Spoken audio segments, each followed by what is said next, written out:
کی تربیت کرنے والوں، آج تم بھی نبی صلی اللہ علیہ وسلم کا فرمان سنتے جاؤ۔ صادق المصدوق رحمت للعالمین نے فرمایا جب بچہ 7 سال کا ہو جائے تو اس کو نماز کا حکم دو، جب بچہ 10 سال کا ہو جائے تو نماز چھوڑنے کی صورت میں اس کی پٹائی کی جائے۔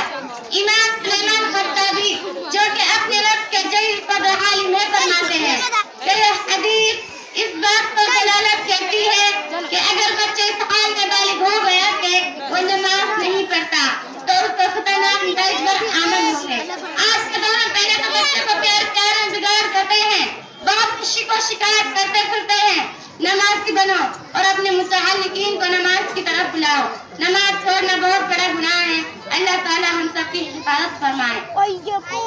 میری پیاری ماں بہنوں، حضرت موسیٰ علیہ السلام کے پاس ایک عورت آئی اور حالت اس کی یہ تھی کہ اس کا چہرہ زرد ہو رہا تھا، آنکھوں سے آنسو بہہ رہے تھے، کہنے لگی اے اللہ کے رسول میں ہلاک ہو گئی، میں برباد ہو گئی۔ حضرت موسیٰ علیہ السلام نے ان سے معلوم کیا آخر کیا ہو گیا۔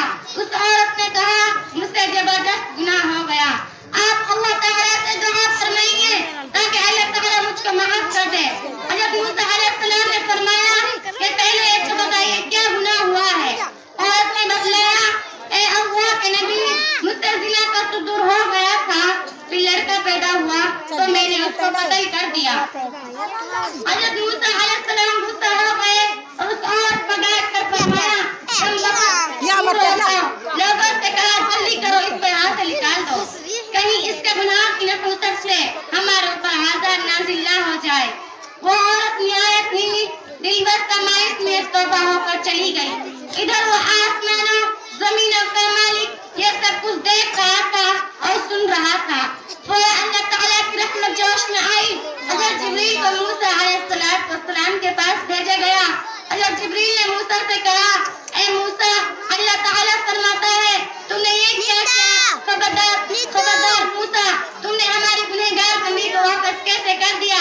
تم نے اس سے یہ کیسے کہہ دیا کہ تیرا کوئی علاج نہیں؟ کیا تم زنا سے بڑا گناہ کوئی اور نہیں سمجھتے ہو؟ ظالم قاتل سے ایک بڑا گنہگار جان بوجھ کر نماز چھوڑنے والا ہے۔ میری پیاری ماں بہنوں، ایک جگہ محسن انسانیت نبی صلی اللہ علیہ وسلم نے فرمایا قوت عینی فی الصلاۃ، میری آنکھوں کی ٹھنڈک نماز میں ہے۔ جب کوئی نبی کا امتی نماز میں کھڑا ہوتا ہے تو گویا کہ نبی صلی اللہ علیہ وسلم کی آنکھوں کو ٹھنڈک پہنچاتا ہے، اور جب کوئی شخص نماز چھوڑتا ہے تو وہ نبی کو تکلیف پہنچاتا ہے۔ میری پیاری ماں بہنوں، حضرت عمر فاروق رضی اللہ عنہ کی خلافت کا زمانہ ہے کہ ایک دن کا تیل زمین پر گر گیا، زمین نے اس کو پی لیا، جیسے کہ زمین کی خاصیت ہے۔ لوگوں کیا کہ امامی فراست دیکھو اور کتنا عدل انصافی والی حکومت ہوگی کہ بیل اور بکری ایک گھاٹ پر پانی پی لے کرتے تھے۔ بڑھیا اپنا مقدمہ لے کر امیر المؤمنین حضرت عمر فاروق رضی اللہ تعالیٰ عنہ کے پاس گئی اور زمین کے پیر پوچھ لینے کی شکایت کی۔ حضرت عمر رضی اللہ تعالیٰ نے کاغذ کے ایک ٹکڑے پر کچھ لکھ کے دیا اور بڑھیا سے کہا بوڑھی اماں اس کو لے جاؤ اور جہاں تیرا تیل گرا ہے وہاں اس کاغذ کو رکھ دو۔ بڑھیا گئی اور اس کو وہاں رکھ دیا۔ جیسے ہی وہ کاغذ وہاں پر رکھا گیا اور زمین لرز گئی اور کانپنے لگی اور تیل کو اگل دیا۔ لوگوں نے بڑا تعجب کیا، وہ کاغذ کھول کر دیکھا، اس پر کچھ لکھا ہوا تھا اے زمین یا تو بوڑھی اماں کا تیل واپس کر دو ورنہ تیرے اندر میں کسی بے نمازی کو دفن کروں گا۔ میری عزیز بہنوں، کہ جب بے نمازی سے زمین اس قدر ڈرتی ہے کہ کہیں میرے اندر بے نمازی کی وجہ سے جہنم کی گرمی نہ آ جائے تو ہمیں کتنا ڈرنا چاہیے۔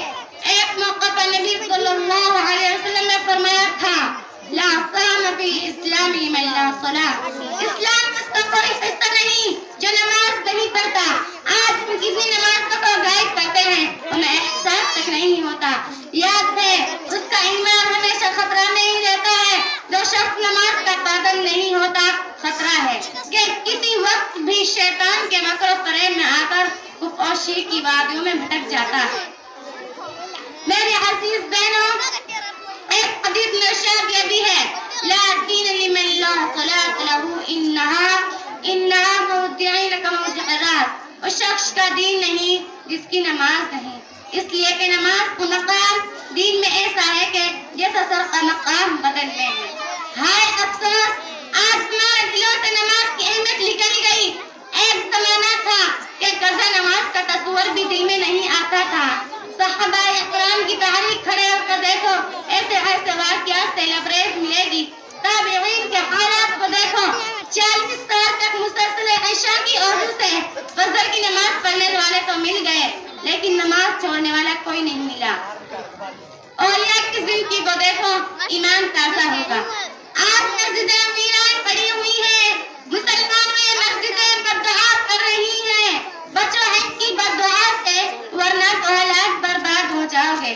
میری پیاری ماں بہنوں، ایک صحابی نے اللہ کے نبی صلی اللہ علیہ وسلم سے شکایت کی، یا رسول اللہ صلی اللہ علیہ وسلم، میں ایک مزدور آدمی ہوں، دن بھر اپنے اونٹ کے ساتھ مزدوری کرتا ہوں، لیکن رات میں جب میں سوتا ہوں تو میرا اونٹ ایسی بھیانک سی آواز نکالتا ہے کہ میری نیند ٹوٹ جاتی ہے۔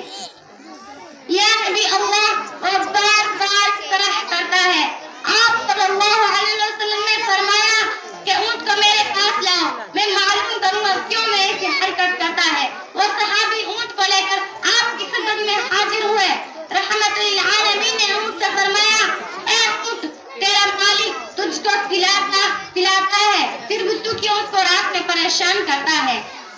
اللہ تعالیٰ نے اونٹ پر زبان دی، اونٹ نے سلام کیا، پھر عرض کیا گیا، یا رسول اللہ، یہ میرا مالک ہے، یہ دن بھر کام کرتا ہے، میں بھی اس کی اطاعت میں کام کرتا ہوں، لیکن اے اللہ کے نبی، شام کو جب ہم گھر آتے ہیں تو یہ مالک بغیر عشاء کی نماز پڑھے ہی سو جاتا ہے۔ اسی مقام میں میں موجود ہوتا ہوں، مجھے خوف ہوتا ہے کہ کہیں قیامت کے روز اللہ میری پکڑ نہ کر لے کہ اے اونٹ، تیرے برابر میں ایک بے نماز سو رہا تھا، تو نے اس کو نماز کے لیے کیوں بیدار نہیں کیا تھا؟ اے میرے آقا صلی اللہ علیہ وسلم، میں بار بار اسی لیے چیختا ہوں تاکہ میرا مالک بیدار ہو کر اپنے مالک کو حقیقی کو راضی کر لے۔ اب بتلائیے میرا اس میں کیا قصور ہے؟ کسی شاعر نے کہا ہے، کس قدر تم پہ گرا نماز کے لیے بیداری ہے، ہم سے کب پیار ہے، ہاں نیند تمہیں پیاری ہے۔